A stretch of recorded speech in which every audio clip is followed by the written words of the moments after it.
Tammi Fries came to Bowie's Creek at the turn of the century, that is, this century, when she embarked on a career as a student athlete at Campbell University. After a 4-year career as a volleyball player, Tammi began a coaching career that carried her to Gainesville, Florida, Johnson City, Tennessee, Carbondale, Illinois, Charlotte, and back to Bowie's Creek. My name is Stan Cole, class of 1987, and this is our 5th installment of Tales from the Creek, where we visit people who have made this place special over the years. I'm delighted to be joined today by Tammi Batson Fries. Welcome to Tales from the Creek, and thanks for taking the time to visit with us. Thanks for having me. I'm excited to be here. Tammi, one of the questions we always get from people when we travel, when we meet people, you tell them where you're from, and I say Bowie's Creek, and they're, where in the world is that? Well, I've got one for you. Your hometown is listed as Winnebago, North Carolina. If you look up up Winnebago, North Carolina on Wikipedia, it says that the only corporate presence there is a Handy Hugo's convenience store. That might be a bit dated, but tell us a little bit about where you grew up.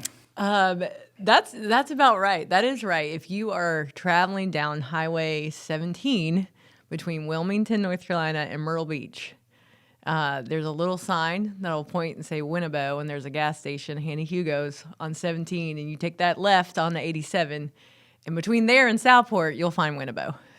Right. So it's a bedroom community, sort of, or farming community, or it's growing. Yeah, it was we call it out in the country. Winnebago's just a little spot between. It's south of Wilmington, but then 25 miles from the beach, from Oak Island. So we're kind of in a sweet little spot. But it's as things continue to grow, like you see in other places, Wilmington, it's all trickling out right from from the city, and so.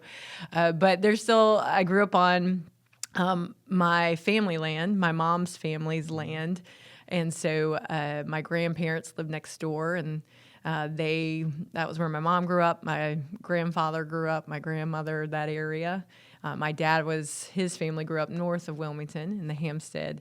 And so we spent a couple years in Michigan, to North Carolina to Michigan. In North Carolina, I actually went to kindergarten in Michigan, but then most of my life was spent growing up in Winnebago, in the house actually that my grandfather built. Wow. So, and full disclosure, Tammy's father, Harry, worked at GE in Wilmington with my late father-in-law, Wilbur Kroom, and Wilbur would always ask about how Harry's kids were doing.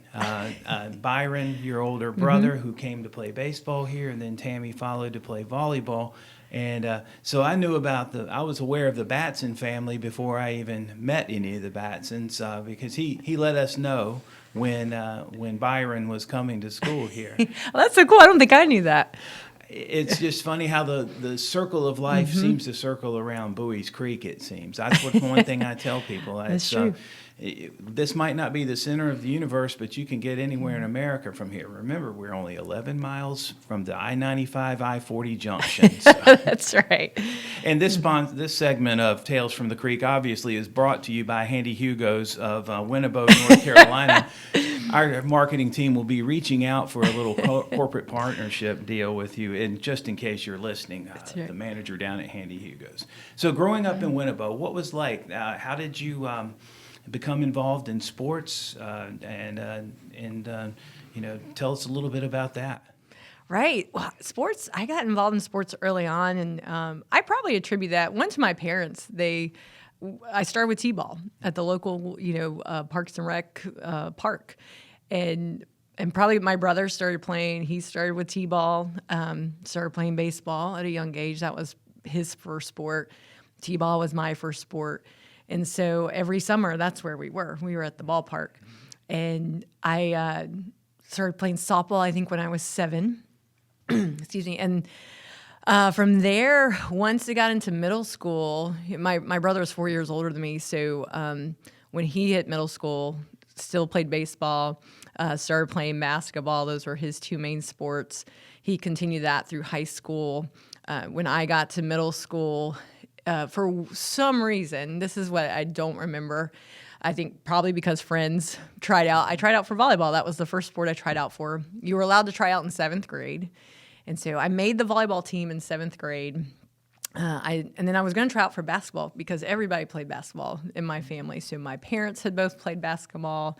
My grandparents had played basketball. My aunt had played basketball.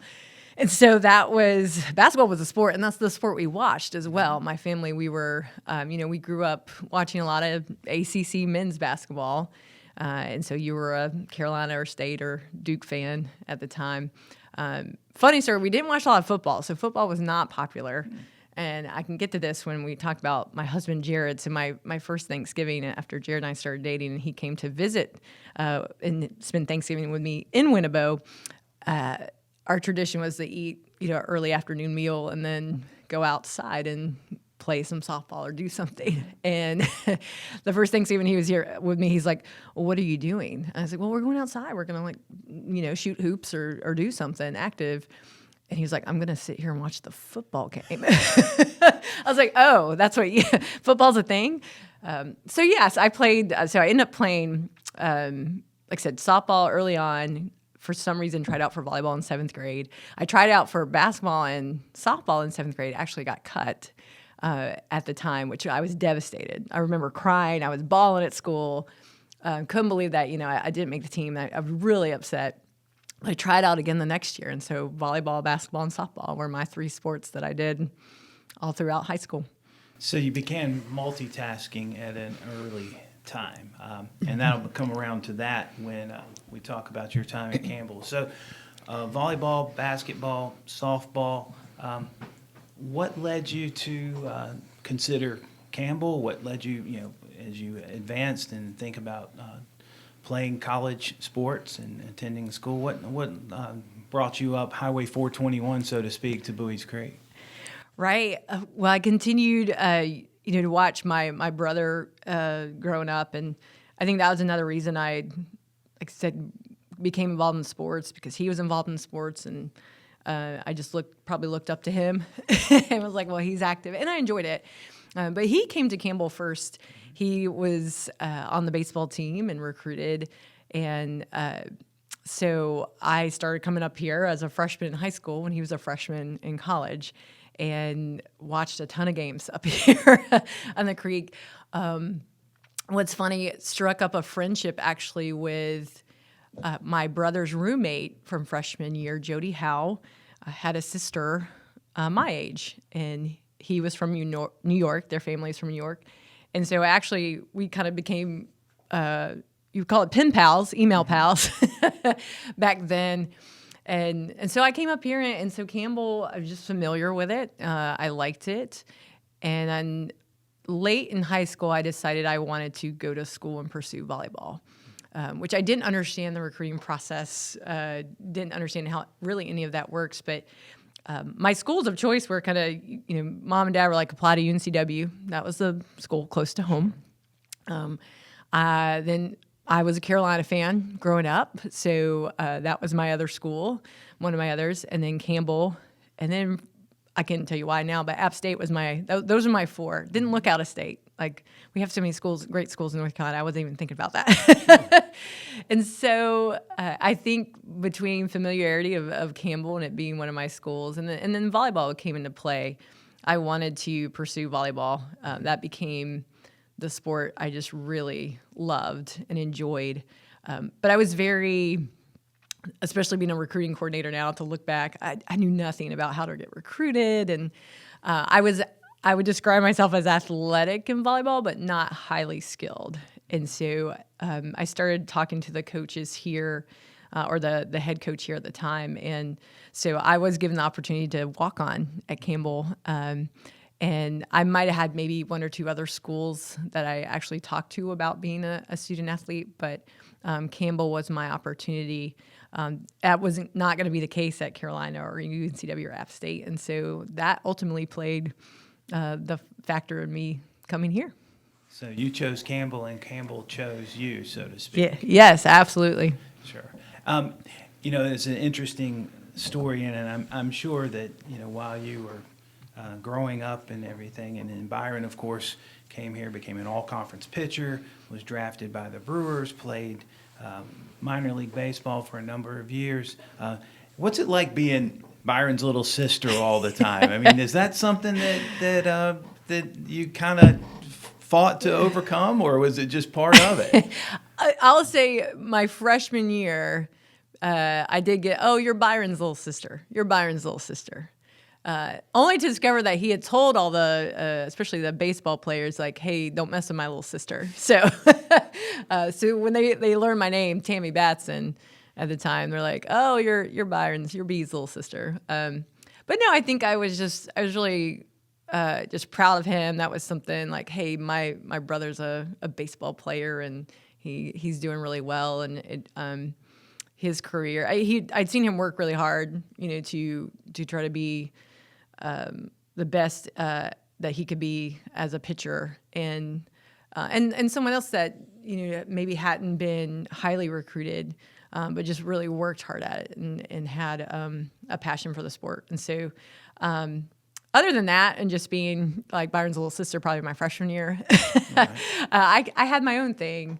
Volleyball was my thing, and I think I just attributed, like, we were an athletic family. It was just kind of cool that was something we all enjoyed. My parents enjoyed and had been involved with. So you mentioned work ethic, and seeing the work ethic, Byron. Was work ethic part of the way you came from being a volleyball to being a starter and a key contributor, team captain, and all of these things throughout your career and your growth from a walk-on to a starter and on a Division I program? Is that one of the key factors there? I think I sometimes wonder, honestly, when I look back, why I stayed with it. There were times, I'll be honest, that it was tough going through my 4 years here in the program and just different obstacles. And I can't say that weren't some times that I was like, well, why am I doing this? Should I quit? Because it's hard and difficult in many respects. And what I will say, I do think my parents instilled in me a good work ethic, and that you have to work hard for things, or nothing's going to be handed to you, and so go after it. And I try to think about that too. My parents, they just let me explore things too back in high school. So when I said, hey, I want to play volleyball, and like, okay, and softball and basketball, and they enjoyed going to games.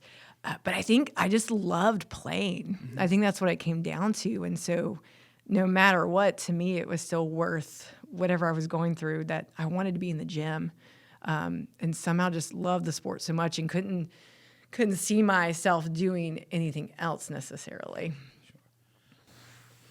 One of the big recruiting pitches now from Campbell coaches is our facilities are outstanding.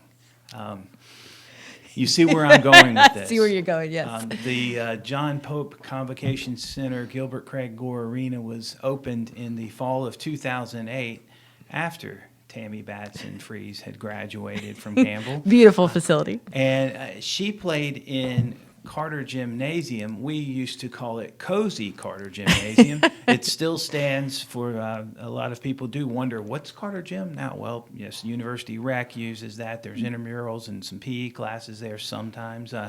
But low-hanging ceiling. It was kind of like playing a little bit of pinball in there at times, wasn't it? What was it like? I mean, obviously, with the fans right on top of you, when things were going well, that place got loud. But what was it like playing in a building where you had to, it wasn't just what was coming at you from the opposite side of the net. It might have been what was bouncing off the ceiling at you, too.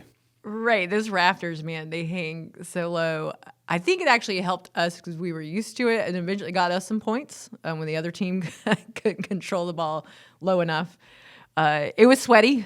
So, we had 3-a-days in August for 2 weeks before classes started, and no air conditioning. And we had those big fans that are still in there that would sit by the doors. And so during water breaks, it was grab your water bottle and just go stand in front of the fan and try to cool off. While it blew 90-degree air on you. Yes, yeah. But that was cool. That was cool.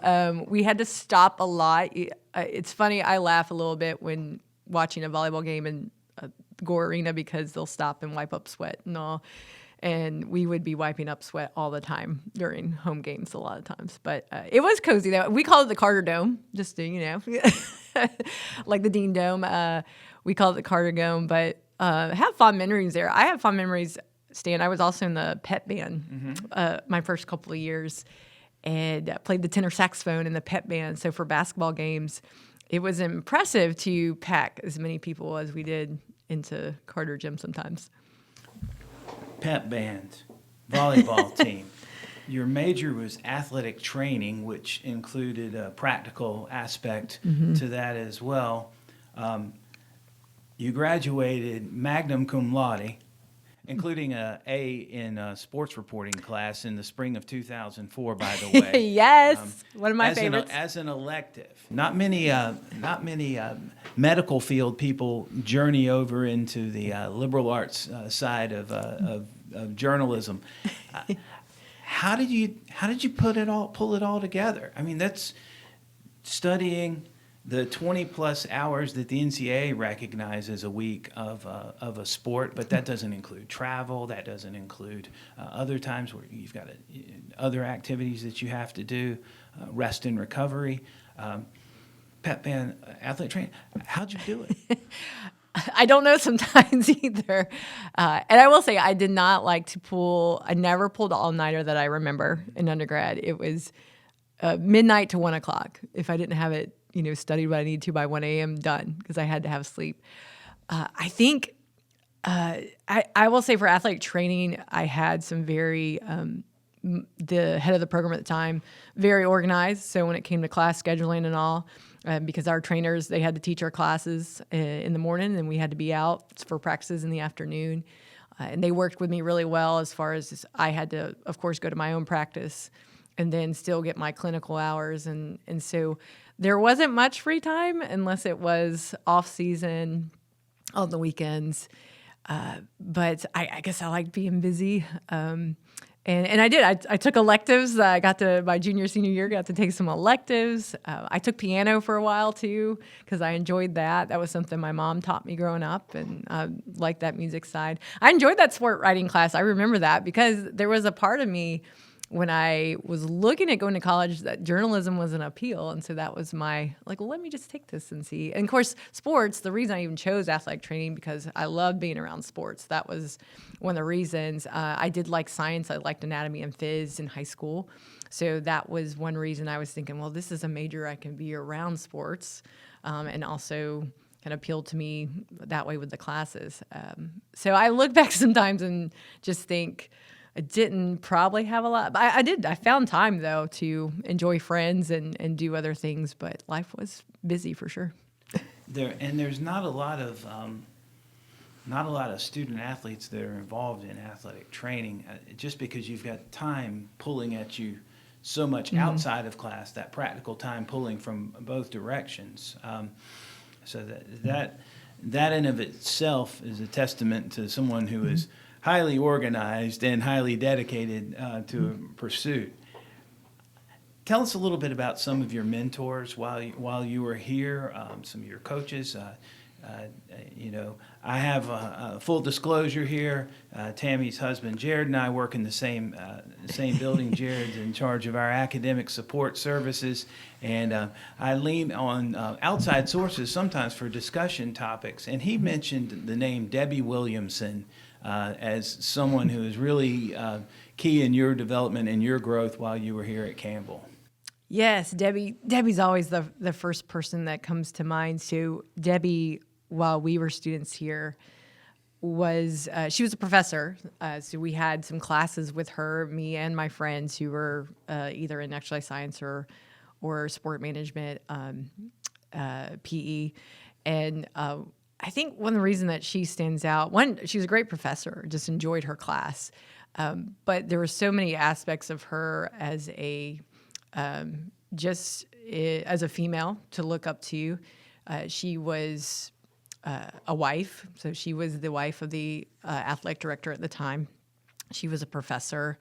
She had 3 kids. She was homeschooling and raising 3 kids. And she had her doctorate. She talked about that and having her doctorate degree. And she was at the time, I know she was involved in referee and college refereeing. And so I think what was inspiring was here's this, and also just a beautiful woman as well. Like she was just all seemed really put together. And she also had faith in Christ that she talked about. And so we are, Campbell being a faith-based school and be able to have some discussions with that. And so she became, I think, a mentor to me, maybe not so much as like we often talked, but just someone that I respected a lot. Just knowing, I just wonder, like, well, how do you do this? You're a professor, you got your doctorate while raising 3 kids, and you're doing all these different things. And several of my friends to this day, when we think about someone who impacted our life, it was her. And now I see myself like I'm the age that she was when we were students. And there's just a few times I think I remember one time after class, and she just checked in on me. And then I babysat the kids a few times for them as well, my senior year. And whether it was short interaction with her, it was always just seemed very positive, and she cared about us. And I wanted to be her in a sense, like, okay, when I graduate and I have a career and I want a family, and that was success. She embodied success to me. Not to mention the fact that she was a national champion with the Louisiana Tech That women's too. basketball team. Now she's one of the in charge of referees for the NCAA women's basketball side. Very accomplished person. Tammi, when I've talked with Coach Wanda Watkins, of course, an institution here at Campbell, a legend, a Hall of Famer, Wanda always talked about growing up in the 60s and 70s and not having a female role model in sports.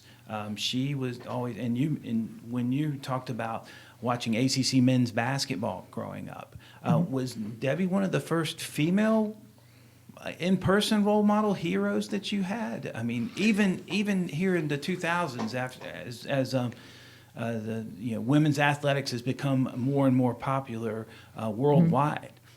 Yeah, I think so. Because she's really the first person to come to mind. And like you mentioned, she was a student athlete as well at a high level. And I often wonder about that sometimes. Like, I watch men's basketball. I didn't necessarily watch women's basketball. But I also remembered at one point after college and when I got into coaching and all, I asked Jared one time, I was like, how come I didn't watch women's volleyball when I was a student? And his initial response was, Tammi, it wasn't on TV. And I was like, oh, you're right. Because I often wonder about that now. I, of course, love to watch the NCAA women's volleyball tournament. And I'm like, how come I didn't watch more? I love to watch film. I love to watch games. How come I didn't watch it? It wasn't. It wasn't on TV then, as probably a lot of the female sports. And so you've seen that growth for sure, especially I would say the last 10 to 12 years where we just have access, right, to, and we see these women, we see these stories. And I think another, after Campbell, I went to grad school at the University of Florida, and I knew nothing about the dominating Florida volleyball program at the time that I ended up being able to help with as an intern my second year of grad school. But it was funny when I went to Florida the year before, and the year I graduated from Campbell, they were in the I believe it was the year they were in the national championship, and Mary Wise being the first woman to actually coach in the national championship for women's volleyball, and so far still the only one to coach in the national championship. And I didn't know anything about that program until I got there. And so I think it's been something that since getting involved in athletics as I've became a coach, stood out to me more. When I was at Southern Illinois Carbondale, Charlotte West was there, and she was a professor there, but she had been a coach. And if you want to know about Title IX and how it's impacted athletics and who are the women who pushed for that equality in women's college athletics. She's one of them. You can look her up on YouTube. And so it was really cool. That was the year they were celebrating, I forget which anniversary of Title IX. I was there in 2000, I think 11, 12. But I got to hear her speak in person. And I got to hear her talk about women coaches in college athletics and the reason they pushed for Title IX and why it was really important for the growth of women in college athletics and for scholarship opportunities and whatnot. And that was really cool to have. I didn't know anything about Charlotte West before then, but then to hear her talk about Title IX in person and the steps they pushed for opportunities for females in sport, which is really cool. I want to ask you about how you and Jared met. But Jared wanted me to make sure that that you gave your side of the story when he served as a line judge for a volleyball game. Jared worked in our athletics operations as an undergrad, worked for Debbie Richardson, who is our SWA and in charge of internal operations, and she ran the tightest ship as far as ushering and game management officials. Everything ran just right in lockstep. Former college basketball coach who wanted to make sure the presentation was so great. So tell us a little bit about Jared helped out with athletics operations at the time, and one time, I guess this was after y'all had started dating. Yes. He was a line judge, was unable to make it to a match, and I'm going to let you take it from there. This is an ongoing debate to this day, a fight in our marriage. First, let me back up a little bit. Debbie Richardson, who you mentioned, I think another just a female administrator in athletics who I probably didn't appreciate at the time, but looking back, would be another person I would say I'd look up to. I remember, Stan, you remember this, we'd have those RA days on basketball days, right, where we would pack, I don't know how many people, like what's Carter Gym fit? Maybe we would pack more than the Buies Creek Fire Department would allow. I would say more, yeah, we had people sitting on the steps in Carter Gym, but man, Debbie was over there like telling people where to sit. But that turns out she was the person that actually helped me get my first job. And I didn't know it until after I got my first job, but I can talk about that. But the story at hand. So yes, Jared and we were friends sophomore year and started hanging out. And then junior year, we started dating in the fall. And so he was the line judge at the time. Back in volleyball, today you don't see that as much. We actually hire the officials to be the line judges, but you had to find the line judges back in the day at your school, whoever would do it. I will say Jared did a very good job line judging. However, line judges aren't perfect and they miss things sometimes. So I believe I was hitting on one side and Jared was the line judge for the other corner. And I hit a ball and it was in. It hit the line, Stan. Anything that hits the line is in. And I believe Jared Fries called it out. I remember my friends and parents, I swear, say that he missed the call, but to this day he says he was correct. So we argue about that. He called my hit out. That should have been a kill. He maintains his innocence in writing. Let the record reflect that this email of November 10th sent at 8:47 a.m. does recall this particular time because it was, and I still maintain that I was right. That was Jared's words. But I do believe y'all agree on his final statement from this. He says, "But she and the team and the parents were furious." Yeah, so y'all see. can always come back to the fact that you agree on the reaction rather than the they decision. Were very upset, very upset. I will have to say, so again, at the time in volleyball, if you were the host team, you often had to find people, you had workers who you would train to be the line judge and have to do it. It is very tough. I don't want a line judge. I don't like the line judge. But it's funny, Debbie Richardson would have been the administrator Jared would report to as a student worker. And so when we started dating, Jared told Debbie that we were dating, and she said, "Okay, but on game days, when you guys cannot talk to each other, so do not acknowledge each other." And so I would walk onto the court and he would be sitting somewhere waiting to start, and you just couldn't say hello or anything. The one thing that I recall, Debbie and I worked together for a decade here at Campbell, and she was always thinking about a decision from a number of different angles, how it affected recruiting, how it affected the coaching staff, how it affected the student, how it affected the atmosphere, perception. The one thing that we, as a department, were very keen on in the Carter Gym era was the fact that here is our facility that is substandard in comparison to others. Not all, but others. And we wanted the opponents, when they walked in, to have such a top-notch experience. Otherwise, there were always towels in the dressing room. It was vacuumed. It was clean.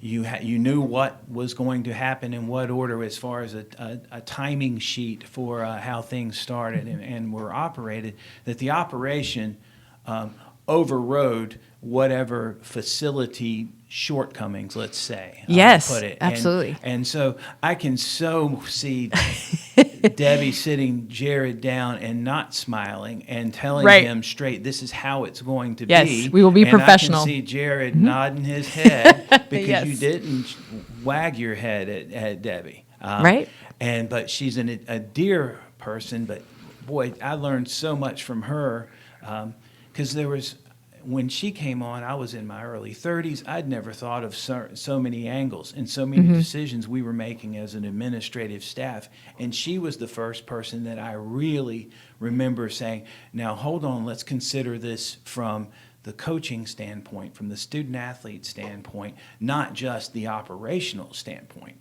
Let's find that place where it all meets together.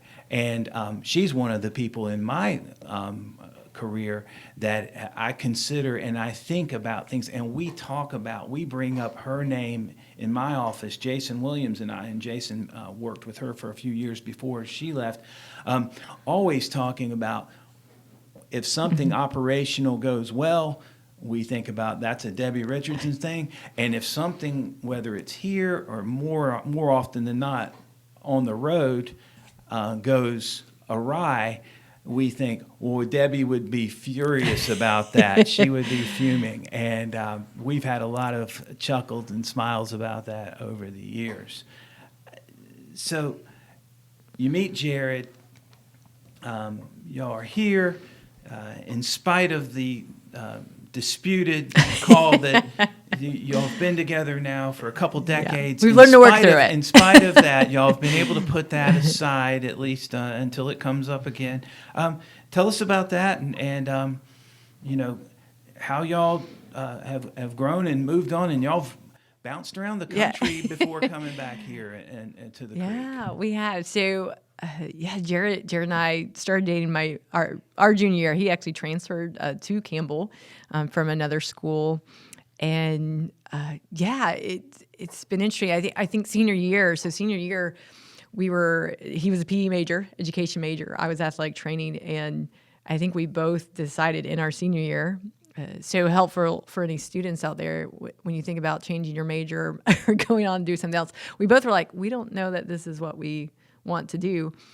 And so it was interesting. We both loved athletics. Jared grew up, he played some sports. He loved watching sports. So it was interesting. We don't recall exactly how this happened, but we both decided in our senior year that we wanted to go on to grad school and that we wanted to major in sport management. So we knew we wanted to still be around athletics, but it was, for me, I was like, I don't know that I want to do the athletic training part. And for him, he did not know if he wanted to go on and be a teacher in physical education. So we were just talking one day and decided, okay, sport management, that's it. That's cool. I want to do that too. So we started applying for graduate programs, and of course was still looking at Carolina. I was like, well, let me look at Carolina because that was a school I had thought about going to before. And then Jared, he's like, well, I'm going to look at the University of Florida because Jared had spent some time growing up in Florida. He moved around a lot, but he spent a lot of time in Florida. And so he was a Florida Gator fan in a sense as well. And so he's like, I'm going to look at the University of Florida. And that was a school I hadn't even thought about. I knew nothing about the SEC. I'll say I knew about the schools in our conference at the time. So I was like, oh, okay, well, let me look at the University of Florida. Because at that time, we were dating. This is our second year. We felt pretty good about each other. So we thought we'd keep going. So we ended up looking at Florida, and then I start, well, let me look at Tennessee and let me look at Georgia. I knew nothing. I didn't know they were rivals, anything like that. We were just looking at sport management programs. I think we both applied to Carolina for their sport administration program, and both got rejected, did not get in. At the time, what we were told is they accept about maybe 10 students out of 100 and some applicants at the time, and you had to have prior work experience. And then something happened at Georgia, and they put, as far as we were looking for graduate assistantships, and they had put a moratorium on their program. Jared, I only remember he applied to Carolina and Florida. That was it. And I applied to Florida, Tennessee, Georgia, and Carolina, and there might have been a couple more in there. But long story short, I got into Tennessee and Florida, of course, rivals. Mm-hmm. Jared we both got into Florida and decided that would be a great place to go. And I will say we had a connection as well. Debbie Williamson, who I mentioned earlier, one of the chair of the department for sport management at the time, she had done her doctorate research with Dr. Zhang. And so that was fun too. We made that connection, and he became our advisor. So Jared and I both chose to go to Florida. We got our master's in sport management. And that was when I was in Florida, I got a graduate assistantship in the sport and fitness program. And so I was going to be teaching sport and fitness classes, so PE, volleyball, basketball, whatever it was, to undergrad students. And I got to teach 3 classes of volleyball. So that was when I started teaching other people the game. That was my job, to help pay for grad school. And there was another young lady who also was a GA, and she was the other teacher for the volleyball classes. And so we made that connection, and she asked me to start helping her with her JV volleyball team at her high school that she coached with. And I was like, sure. And so that's actually how I got into coaching. And I have to tell this story. So my class, my class was after her class, and it was our first day class, fall semester in grad school. And I'm going to teach volleyball 101. And I come into the little gym there, and she's wrapping up, grabbing her stuff, and my students from my class coming in, sitting on the bleachers, and she comes over to me. Her name is Ada, and Ada goes, "Do you know who that is in your class, right? Like sitting there on the bleachers in your class?" I said, "No, like, who is that?" Again, I knew nothing about Florida volleyball before I got down there. She's like, "That's Audi Cruz, an All-American who just finished her career on the Florida volleyball team. All-American, multi-year All-American outside hitter for Florida volleyball, who had just played in the national championship match from Puerto Rico, who went on to be a pro. I think she's still playing. She was taking my volleyball 101 class because she had some credits she had to finish up. So she had another year to finish up her degree. I was like, oh, well, that's cool. Needless to say, that was, first day. She did not come back the next day. She dropped the class, probably needed to, so she wouldn't kill anybody else in the class playing.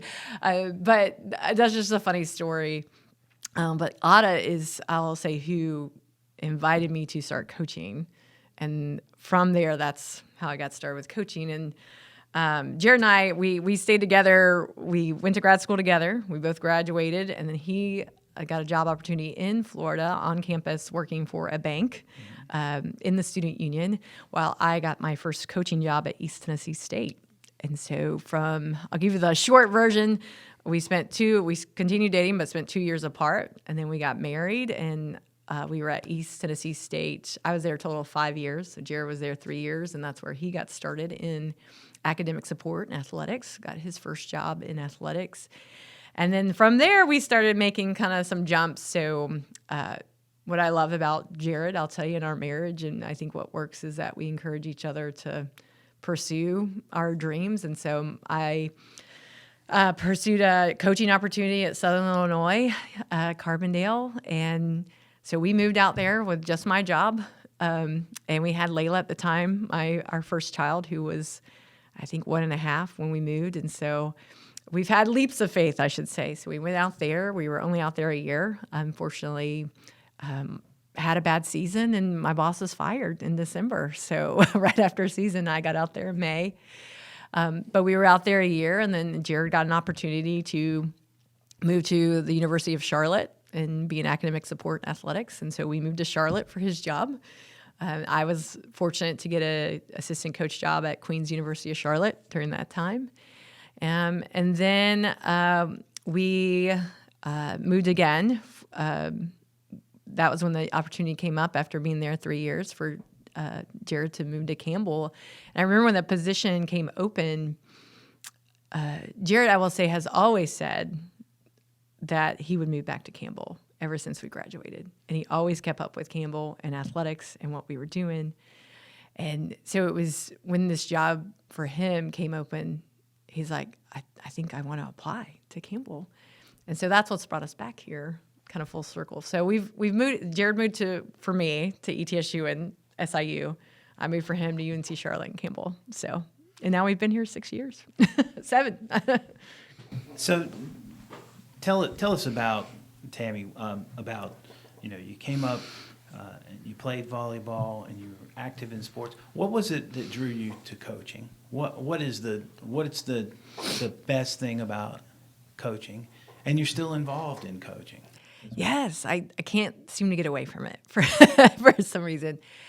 I think when I think back, the first part of it was probably why I decided when I was in Gainesville that I enjoyed coaching, or that there was something here. I was really enjoying this. Was one, volleyball wasn't probably my best sport, to be honest. I told you I played 3 different sports, but volleyball was a sport. It's really grown in North Carolina and on the East Coast the last 15 years or so. So volleyball wasn't a sport that was really well known when I was coming along, and I went through several different coaches in my time here at Campbell, and I think I just kind of took in all the good, the bad, and the ugly that can come with that instability and the different types of coaches I had. And I started out really late with volleyball. I didn't play club until my senior year, whereas now I'm coaching girls that start when they're 11, 12 years old.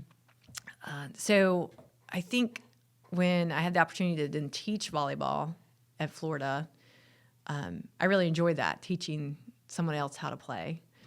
And then I got involved with the coaching side and helping at this high school, and then invited to coach club. And I think I knew that I hadn't learned a lot early on, or didn't, especially I will say middle school, high school, didn't necessarily have coaches that were real knowledgeable about the game and how to teach skills. But obviously we're very passionate about coaching.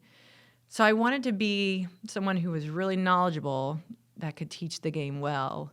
And I wanted girls to know the game better than I did. And I think that's where it started. And then as I was teaching and coaching down in Gainesville, I was like, I really like this. And like I said, I had a wide range of different coaching styles that I was exposed to from high school and as well as college. And there was certain ways I know that I responded as a player. And I think I struggled with confidence. I absolutely struggled with confidence in my college career. And so a lot of that came out of I wanting to help someone else, maybe similar to me, be better sooner. You come back to Buies Creek, and instead of moving into taking a coaching job, you move across campus, so to speak, into work with institutional advancement and alumni and annual fund and all of these. How did coaching help you make that adjustment and working in that field? Yes, that was definitely interesting. When we came to Campbell, I didn't really know what else to do at the time, and I was looking for jobs and looking for something that maybe related at all to what I did. And I just happened to see this job in advancement. When I read it, it wasn't like, okay, yeah, that's exactly what I do, but it was more so, I think I had the skill sets to do that job.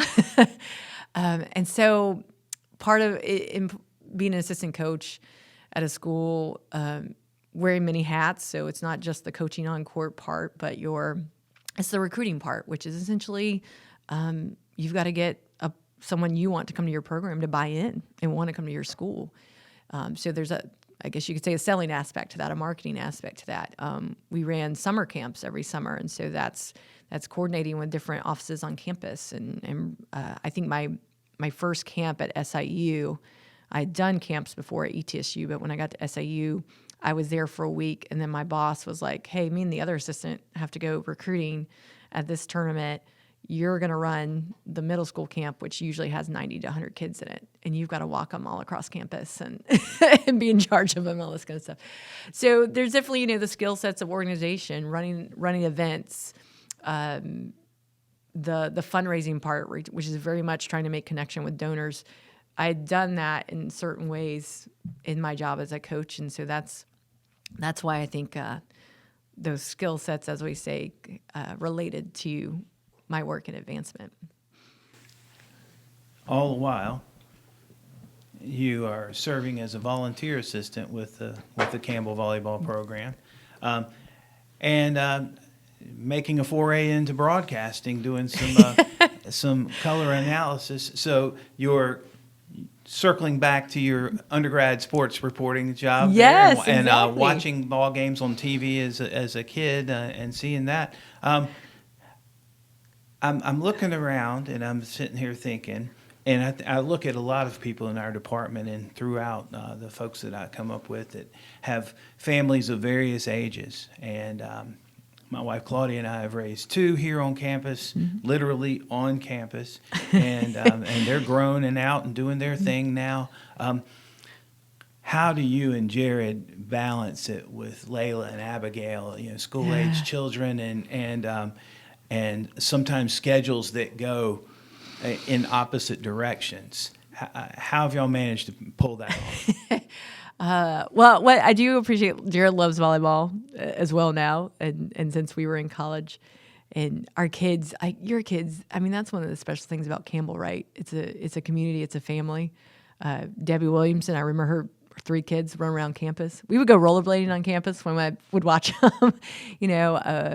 Your kids grew up on campus. My kids, they're spoiled in a way, right? They're on a Division I campus, getting to run around a gym. That we get free admission into sometimes. But we've benefited from. I'm sure you've had a lot of great babysitters over the years who have been students, and it, as they say, it does take a village.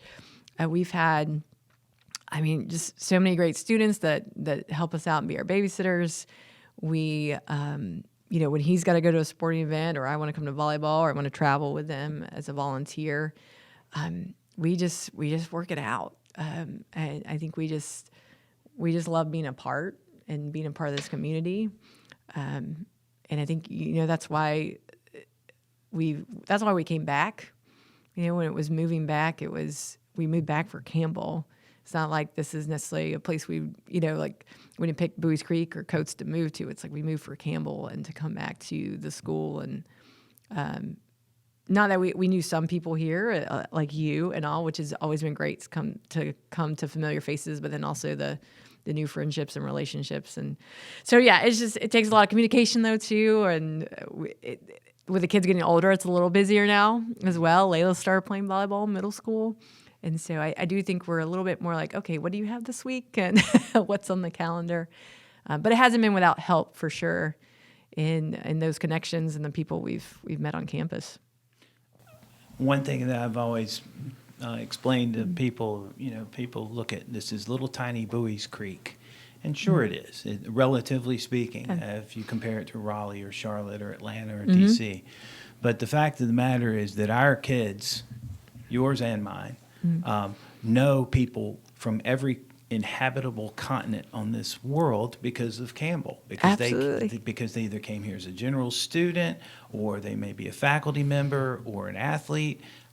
They know folks and have made and built relationships with people from all walks of life, all backgrounds, all religious backgrounds, and it is really an amazing little spot where if you choose to live close to campus, it's not a big commute, and you don't have to, you don't have to live in a large, massive city to actually have a multicultural experience or a multicultural exposure, I would think. Yeah, absolutely. I think that's, and we live in Coates. That was purposeful because we knew we would be here a lot on campus, not just the working aspect, but we want to go to all the different events. And so we wanted to be close. We'll drive to go to Target or somewhere else or to shop. I think what's been fun is, so Layla, our oldest, right now, she's adamant, like, y'all, Mom and Dad, y'all have to stay here because I'm going to school here. And she wants to go to Campbell. And, Dad, you got to keep working here. So I can go to school here. And a few years ago, it was, I'm going to go to Campbell and play volleyball, and I'm going to go to Florida and be a gymnast. So that was a dream at the time. But, I mean, Layla being a little more invested right now than the younger one, but they enjoy it. Like when it's Campbell Day at Bowie's Creek Elementary, and Abigail gets to wear her orange Campbell shirt. She's really proud of that. I remember a few years ago when we were in, when men's basketball was in, did we lose in the semifinals or the finals? It was when we hosted. I can't remember, Stan. And we're sitting up there in the stands, and we watch ourselves lose. And like Layla's over here tearing up. Like she is sad that we just lost. And it was just cool to see that investment. And she tries to learn players' names and even if she doesn't learn everybody's name, but she wants to go to the games. And even if she doesn't come, we watch it on TV if we're at home. So it's been fun to see that investment from our kids, right? They feel very connected to our community. Well, when you grow up in ACC country, as you did and as I did, and you see David Thompson and Phil Ford in my era on television, and then and in your era, when you see Eric Montross or somebody, Hubert Davis or somebody like that as a Carolina basketball fan, you see this. I will share about 10 years ago, and I'm in my late 50s, so I was approaching 50 when this happened. Phil Ford came to do a ESPNU telecast of one of our men's basketball games. And I get this phone call on my cell phone, and I didn't recognize the number, and I said, hello, this is Stan. And this was before all of the sales, the blind sales calls, Kyle, that you just waited for it to go to voicemail because you didn't want to hear about your car extended warranty. And I get this phone, and it says, Stan, this is Phil Ford. And I'm sitting there, and here I am. Let's just say I was 48 at the time. 48. I was a 48-year-old fourth grader. I was a 48-year-old fourth grader 10 years ago. When I'd like, Phil Ford's on my phone. And to your kids, to Layla and Abigail, and to Catherine and Oliver, their Phil Ford wears orange. Yes. Their Phil Ford is a member of the Campbell volleyball or basketball or baseball or football or any soccer in any of the sport teams. They're the ones that they are looking up to. And I think that's something that many of our athletes realize, but maybe not all of them do, that these kids just think they're the greatest thing in the world. One of Oliver's Phil Fords was Preston Dodson, who's now in charge of our financial aid office here. Another one was Comerly Poole, who was one of the first players that Robbie Lang recruited here from the south side of Chicago, who Oliver never would have known someone like that. But they were kindergarten buddy. He was his kindergarten buddy. I'm on the bus with Comerly his first semester here, and he was asking me about my family, and I said, well, I've got, I was telling him a little bit, and he says, Oliver's yours? That's my kindergarten buddy. And Oliver never said anything, but he was just, here's this little kid from Bowie's Creek, North Carolina, whose idol was from the south side of Chicago, had completely different upbringings, but they were brought together here. And that's just one of the really, really cool things to see in our kids, in the community, and in the folks that live here or who have come back here in either in retirement or whatever, the fans. You have a chance at this level more so than at other levels where everyone is so separated just because of numbers like Carolina. How many people from the community really get to know the basketball team at Carolina? Yeah, absolutely. Or do, because they're so busy and they're so sequestered into doing what they have to do all the time. And here's somebody that you bump into at the post office or at the convenience store on a regular basis. I mean, first day of school this year at Bowie's Creek Elementary, the athletes, there were some volleyball athletes, there were cheerleaders, they're out there and saying, welcome back to school, greeting the students as they came into school. I mean, that is so cool. And if the mascots go, I mean, that's the first thing I hear about when hey, Gladys and Gaylord were at my school today, Mom. Like, that is so cool. The opportunities are great, and it's hard to explain how that translates to your kids and the people that they look up to. Circling back to you worked for a number of years with the university and advancement. Now you've made another career change. Tell us a little bit about your latest and your next step and how that you're moving back into the coaching side and maybe helping young people choose a college or figure out if they can go to college to pursue their passion of volleyball. Yeah, so I spent the last 6 years here at Campbell working in advancement. Absolutely, enjoyed it. I learned a lot.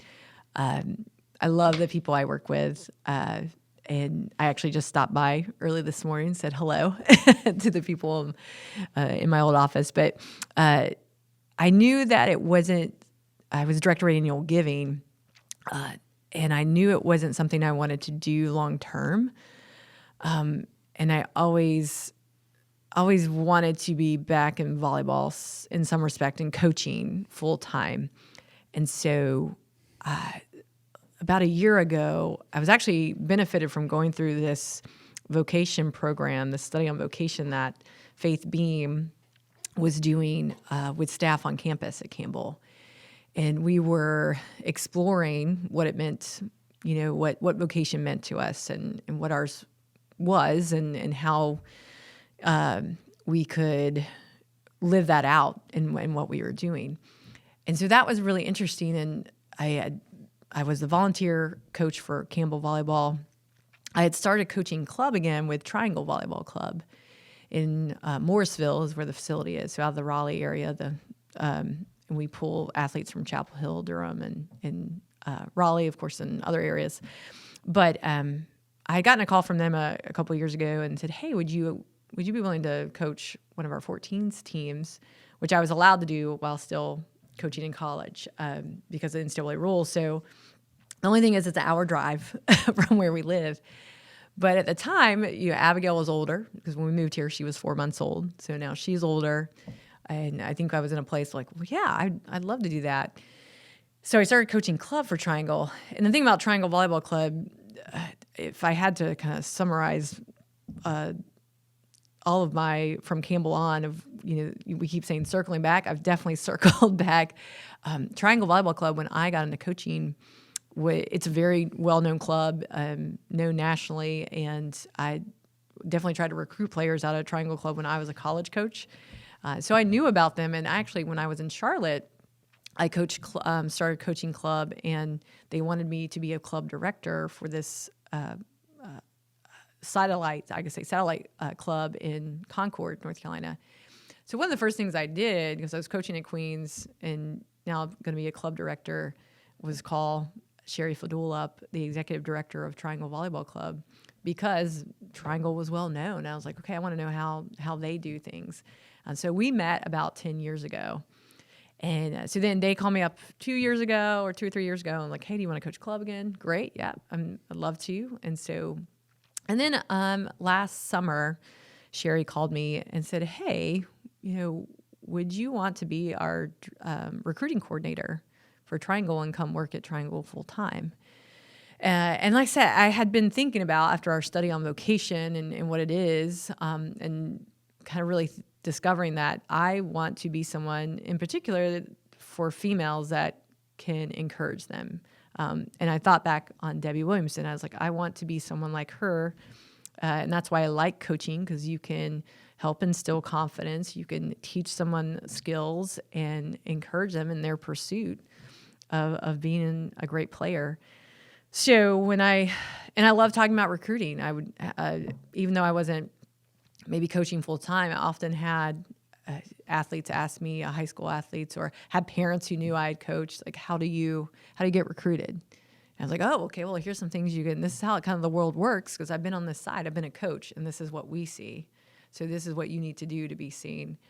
And so it seemed to be the right fit and the right timing for me to get back into coaching full time. So I coach a team for Triangle, a travel club team that we travel nationally.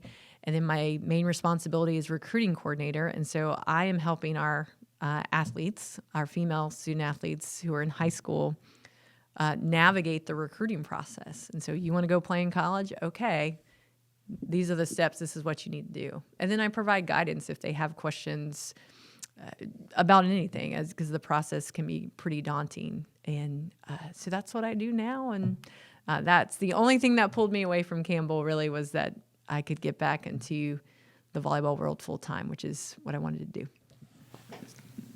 So full circle there, and you're back into coaching now. Proud Campbell volleyball alum. Speaking of pride, two massive accomplishments in the last 2 years for the Campbell volleyball program. I was an undergrad. Fall of my junior year is when the team was started. Right. And we had a PE professor who was the coach, and it was just its infancy, and the growth of athletics. We talked about the growth of women's athletics and sports. Last year, Coach Greg Gorel's team wins the Big South tournament. First tournament championship ever for the conference tournament championship in an NCAA bid, and they go out and play in Nebraska in front of a jam-packed house. And this year, they win the regular season title for the first time. What does that mean to you, to be one who's been involved, who's coached these athletes, and as who've literally been in their shoes as well, and their knee pads, or however you want to call it in volleyball. What does that mean to you as an alumni to see these remarkable achievements checked off? Yeah, well, I should mention, so Coach Gorel and I met when I was at East Tennessee State, and we talked about this. He knew the other assistant coach that I was working with at the time, and he had, I forgot where he was, but he was going to Morehead State, I believe, and moving, had gotten that job as an assistant there. And so he drove through Johnson City to say hello to the other assistant coach who we knew, and that's when we met. So we met, goodness, like back in, that probably had to be 2006, 2007, something like that. And so one of the first calls I made when we were moving back to Campbell was to call Greg up and say, hey, what you got going on with volleyball? Because I'm coming into town. And so I have to thank Coach Greg, because he was very generous in letting me work with his program and be involved. That's not always easy to let someone just come in and who's outside your program. But from day one, he's like, yeah, I would love to have you come and be involved. And I told him when I got the job in annual giving, and I was like, okay, well, I don't know how much time I'll be able to, and I can't always, take off of work. And he's like, that's fine. He's like, whatever time you can give us, great. And he's always been willing to let me pop in and out. So we have known each other for a while. We had met before, but to come in and just see, just in my 6-7 years here, it's the growth of the program. it's been fun. It's exciting. I mean, when I was a student athlete here, our program struggled a little bit, and we had success my first 2 years, and then we struggled my last two. The win-loss column was was not great, and I went through technically like 4 different coaches. From the coach that told me I could walk onto the program to who I had finishing my senior year, and so then to see that the longevity that Greg has been here and put into the program and that stability, that says a lot.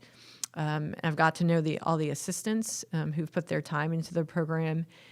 And so to know what goes beyond the scenes, I think made it special, but then also being a student athlete, that like this was my program. And to finally see that success of winning the conference tournament championship last year, something that I never got to experience as a player, but to see it happen for university and then see it happen for a coaching staff that you know well, and to see it happen for players who you've known, like you saw or see what they go through day in and day out. I was doing the broadcasts for the tournament since we got to host, and I was crying. I started crying. I didn't realize I'd be emotional, but I was just so darn proud of what they had done. And again, just hadn't been on that side of it before. When I was at ETSU, we lost in the championship in the conference tournament after being up 2 sets. So I knew what the loss felt like. So to see all that work, and then to see what that experience does, like, okay, now you have all this, you have confidence, you have belief after doing something that probably if people were betting on it would have bet on not Campbell winning that game last year. And so in a sense, defying the odds, but at the same time, I think Campbell, they were set up for it. They were prepared. So then to see them that carry over and continue to have a great season this season and win a regular season championship, again, just super proud. And I think Greg, it's been fun to watch him grow as a coach as well, as a head coach over the years. And I think his staff right now with Kayla and Ryan, just a very cohesive staff, and to see their success, it's just I'm just happy for them. Your experience with Campbell athletics, volleyball, the Buies Creek community is almost a Forrest Gump-like thing. You've done a little bit of everything, and you've met a whole ton of people. Tell us a little bit about. Obviously, you are incredibly comfortable talking into a microphone. Tell us about jumping into the broadcast side and providing some insight as an analyst with our volleyball broadcasts. Yes, well, I don't feel like I'm comfortable in a microphone. But when I was invited, when Evan Budrich invited me to do a broadcast, I think I was like, oh, cool, that'd be interesting. And then when I think did my first broadcast a few years ago, it was a lot of fun. I was like, oh, this is fun. Like, I get to sit here and look at what the teams are doing, and see what I see through my coach lens and talk about it, and people are going to listen to me. That's really cool. And I really just had fun with it. And so I've done it the last few years. I did 3 games this season for volleyball. And I was like, yeah, let me keep doing this. And at the time, too, again, I was working in advancement. But it was just another connection to the volleyball world and something else to try. And I hope maybe something that I learned in my sports writing class carried over.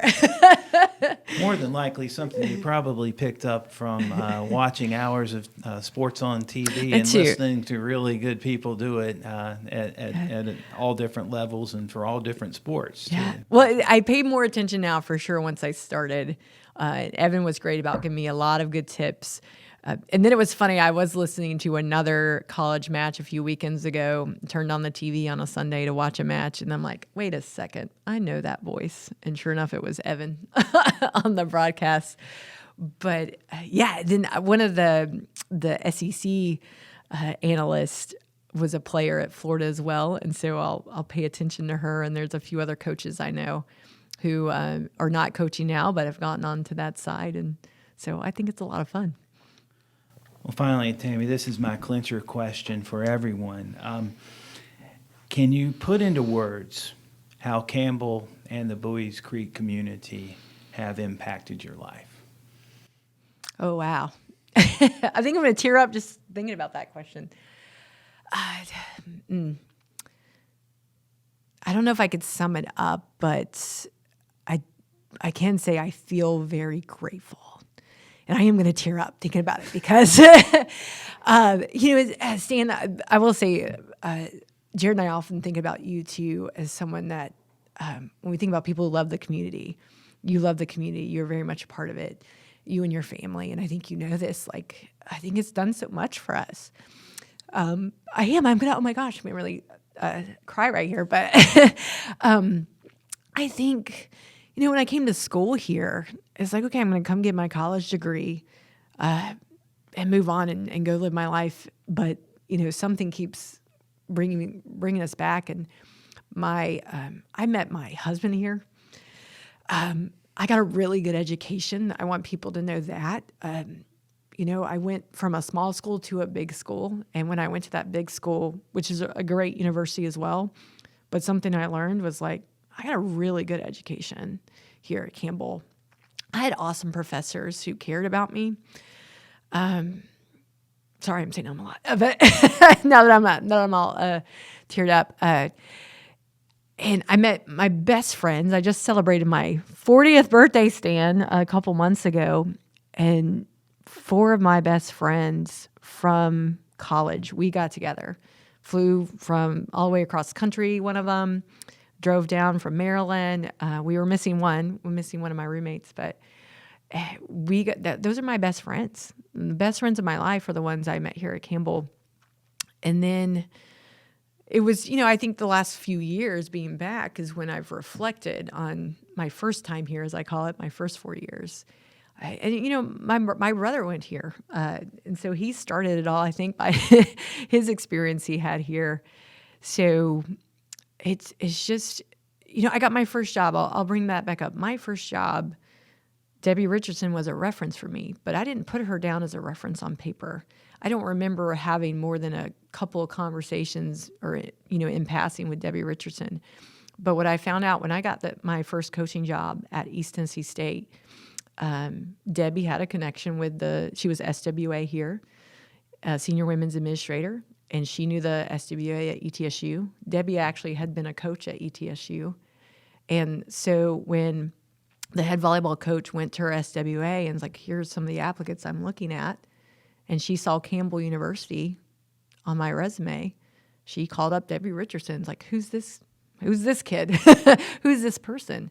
And Debbie gave me a good reference from what she, whatever she observed as a student athlete. So I think about those things like from Debbie Williamson to Debbie Richardson to just all the people that we have met in this community, as we call it, this family, and what they have done for us. And then moving back here and Jared taking this job first and then me having it, gratitude is how I've learned a lot about gratitude and how to be grateful. And I'll have to mention, I'll go back to where it all started to my parents. My parents put me through college. And Stan, I don't know if I ever appreciated that as much until I came back here and worked in advancement and saw the people who go out there and ask donors to give to Campbell and raise scholarships. So one, I did receive scholarship, but also that my parents then, afforded the rest of it. So I think a very big core value for me is gratitude, and I have learned that Campbell what it has done so much for me with the people is gave me that perspective on life. I'm Stan Cole. Our guest today on Tales from the Creek has been Tammi Batson Fries. Thank you, Tammi, for sharing your Tales from the Creek. Thank you.